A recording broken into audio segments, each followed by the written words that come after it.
It didn't begin with blood. It began with honey. Thick, golden, and poured slowly over a man's naked body, like an offering to the gods. But there were no gods here, only flies. Thousands of them already swarming, already feasting. The man's name was Mithridates, a soldier of the Persian Empire. His crime? He had spoken poorly, mocked, some said, of the king's brother. A stupid remark easily forgotten. But not in Persia. Not in the court of King Artaxerxes II, where words carried the weight of death. And not just any death. The punishment was Scaphism, a sentence so cruel, so methodically slow, that even the Romans refused to adopt it. Mithridates wouldn't die by sword or rope or fire. His death would be a war of nature. One breath at a time. One bite at a time. Over 17 days. They didn't kill him. They unraveled him. In the court, the decision was made without ceremony. Artaxerxes didn't raise his voice. He didn't show anger. He didn't need to. Just one wave of the hand, and the guards understood. Mithridates was dragged from the palace. Stripped. Beaten. But not executed. Instead they brought him to a marsh. A shallow swamp where the air itself stank of decay. There they laid him between two wooden canoes. One beneath him. One above. His arms, legs, and head protruded from the openings, just enough to keep him breathing. Then came the real torture. They began with milk and honey, two things once considered sacred. They poured it over his exposed flesh until it dripped from his beard and seeped into the boat. They smeared it into his eyes, his genitals, his mouth. Then they forced him to drink the rest. His stomach bloated. He vomited. Then he defecated. Trapped inside the wooden shell, the waste pooled around him, mixing with the milk, soaking into his skin. And then they left him, floating in the heat, tied to the canoe like cargo, surrounded by stagnant water. Within hours the flies arrived. They came for the sweetness first. Then for the moisture. Then for the flesh. Beetles. Gnats. Wasps. Maggots. His body became a buffet, his skin a battlefield. Insects laid eggs inside the folds of his eyes, the corners of his mouth, the open pores of his skin. But he didn't die. That was the brilliance of it, if brilliance is even the right word. The Scaphism wasn't meant to kill quickly. It was meant to preserve. As long as the man could still scream, still choke on his own breath, still beg, he was useful. So each day they returned. The guards. With more milk. More honey. More food. They kept him alive just enough to ensure the suffering could continue. By day 3 the insects had dug into his muscle. By day 5 infection set in. Swarms buzzed around his swollen face. His eyes crusted shut. His lips blistered and cracked. He could no longer cry out, only moan. His mind had begun to fracture. And yet he still lived. There was no glory in it. No crowd cheering. Just the silence of rot and the endless hum of wings. The soldiers assigned to guard him began vomiting. Some begged to be reassigned. Even they couldn't watch anymore. But the king didn't care. This wasn't about justice. It was about dominance. The historian Plutarch would later write that Mithridates survived for 17 full days. 17 days of insects crawling through his intestines, eating him from the inside out. 17 days of hallucinations, dehydration, madness, and slow dismemberment by nature's tiniest assassins. No blade ever touched him. But he was torn apart all the same. His body, when finally discovered, was unrecognizable, bloated, split, oozing from within. But the king's message had been delivered: mock royalty and you will not die quickly. You will be consumed. There are many ways to kill a man. But this was a demonstration. A warning carved into history. A portrait of cruelty so vivid it still haunts the pages of ancient texts. And it began not with violence, but with kindness, milk, honey, and silence. 17 days. That's how long it took to erase a man. Not with a sword. But with flies, there are tortures that kill. And then there are tortures that make you wish you were dead. Scaphism wasn't invented to punish criminals. It was invented to make an example. Not just of the body, but of the soul. To destroy a man so completely that even his memory would rot. And the worst part? It worked. What kind of mind could create something so monstrous? Historians have traced its roots to the Achaemenid Empire, Persia's golden age. But beneath the marble palaces and silken courts lay a different truth. One of fear, paranoia, and absolute control. The Persian kings ruled not through love but through terror. Artaxerxes II, like many before him, lived in a world where betrayal whispered behind every curtain. The court was a nest of snakes, nobles bribing priests, siblings poisoning each other, eunuchs trading secrets for power. In such a world, one insult, even a passing comment, was enough to bring a death sentence. But Artaxerxes didn't just want Mithridates to die. He wanted everyone to watch him decay. The location of the execution was no accident either. A swamp, humid and thick with life, was chosen not for secrecy, but for cruelty. Here the body wouldn't dry up. It would bloat, fester, cook in its own fluids. Each element of the torture was biological warfare. The warm milk fermented in the sun. The honey attracted flies. His own feces infected the wounds. Every natural process of life was turned into an engine of death. Mithridates wasn't executed by man. He was handed over to nature, weaponized, corrupted, and unleashed. By day 6, his skin had started to peel. The insects had found their way into his open sores. Maggots writhed beneath the surface. Every breath he took carried the risk of sepsis or worse, awakening just long enough to feel another bite, another sting, another inch of his sanity torn away. By now he no longer responded to the guards. His eyes swollen shut. His lips blackened with rot. But his heart still beat. That was the key. His death wasn't the goal. His survival was. And while Mithridates drowned slowly in his own body, the message spread. Other nobles heard whispers. Servants spoke in hushed tones. Visitors to the court reported seeing soldiers with haunted eyes, men who had been tasked with feeding him, keeping him alive, watching the horror unfold. Some wept. Others drank themselves numb. A few went mad. But no one dared to stop it. Back in the palace, Artaxerxes said nothing. He didn't need to. This was imperial propaganda without a single word spoken. Every senator, every general, every brother or cousin with even the thought of defiance, now had an image burned into their minds. Not of a public hanging. Not of a battlefield execution. But of a man melting alive, fed to the swamp, cradled in wood, sweetened by honey and swallowed by insects. It was unforgettable. Unnatural.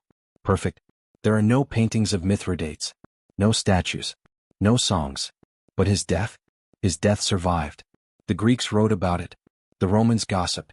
And centuries later, writers like Plutarch and Diodorus Siculus preserved the memory, not out of fascination but because they couldn't look away.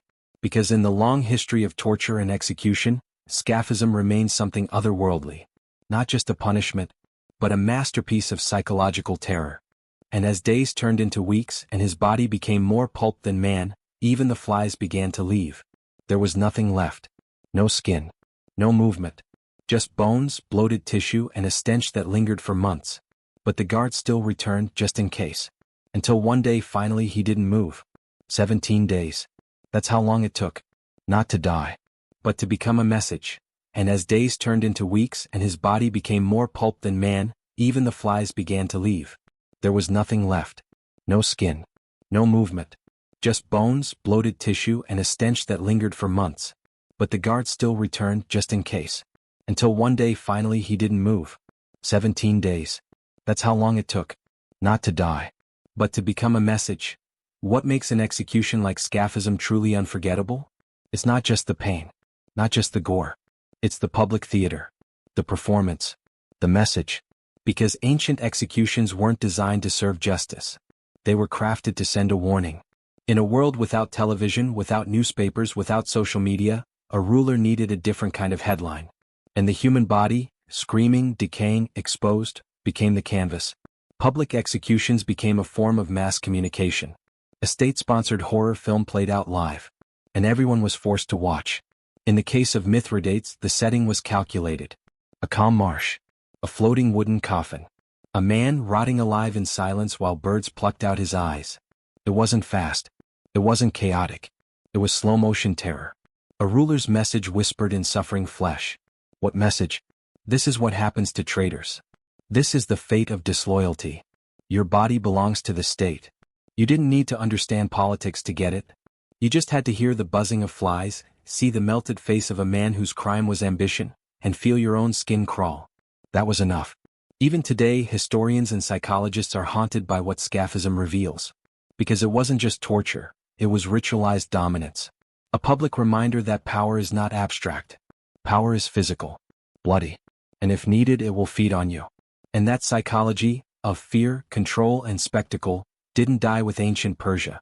You can find it centuries later, echoed in the execution pits of Stalin's gulags, the burning stakes of the Inquisition, or the mass graves of dictatorships. Each one whispering the same idea. We own you. But what makes Scaphism stand apart? It didn't just kill the victim. It made the entire society an accomplice. The guards fed him. The craftsmen built the coffin. The physicians ensured he didn't die too quickly. Even the curious bystanders, drawn to the stench, played their part. No one was innocent. And that's what makes it truly horrifying. It's not just a story about a tyrant and his victim. It's about a system so sick, so institutionalized in cruelty, that it turned death into collaboration. And here's the deeper tragedy. Mithridates, for all his ambition and alleged treason, didn't get a clean death. He wasn't beheaded. He wasn't given exile or even execution by blade. No. He was turned into a monument of pain. His death was not just meant to kill him, it was meant to erase him. Piece by piece. Buzzing by buzzing.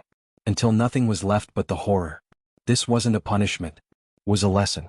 And centuries later, the world still hasn't forgotten it. Why? Because even the cruelest punishments usually fade from memory. But when death becomes art, when pain becomes ritual, when the body becomes a warning, we remember. Not because we want to, but because we can't look away. Let's ask the question no one wants to face. Did this really happen?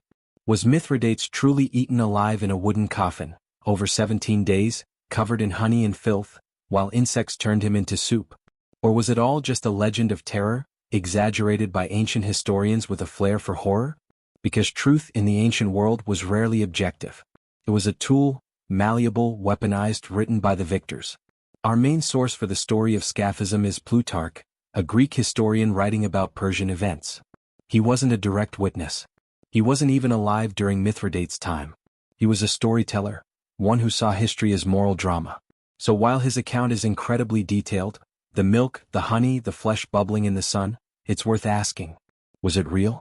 Or was it political theater centuries after the fact? Some scholars argue that Scaphism may have been exaggerated or even invented entirely to make the Persians look barbaric. After all, the Greeks and Persians had centuries of war and hatred between them. Making your enemies look cruel wasn't just entertaining. It was strategic. And yet, something about the story refuses to die.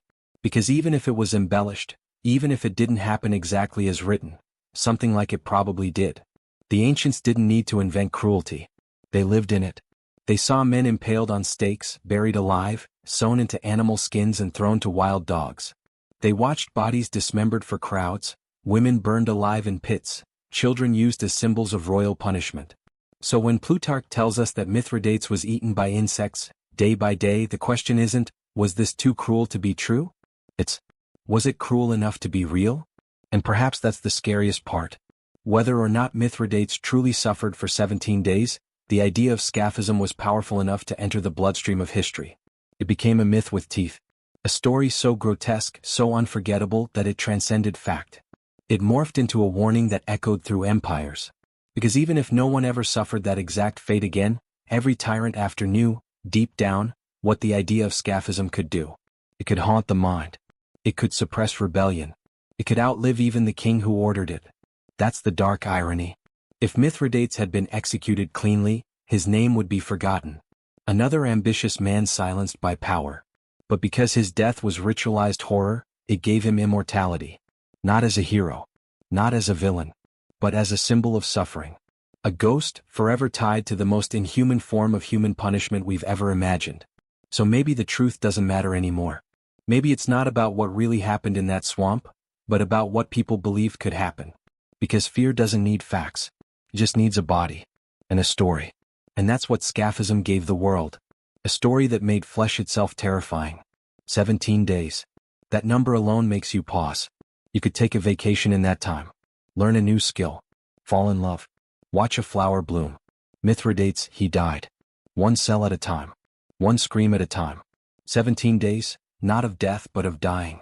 A man consumed by insects, baked by sun, swollen by rot, stripped of everything but breath and pain. But maybe the most disturbing truth isn't how he died. It's how we remember it. Because Scaphism isn't just a historical curiosity. It's a mirror. It shows us what power without limits can become. How one emperor's anger, one ruler's insecurity, one imperial ego, can turn into a slow-motion apocalypse for one unlucky soul. It shows us that cruelty isn't always loud. Sometimes it's slow, methodical, engineered. It's not just a sword to the neck, it's the refusal to let someone die. It's turning the body into a theater, a spectacle, a lesson.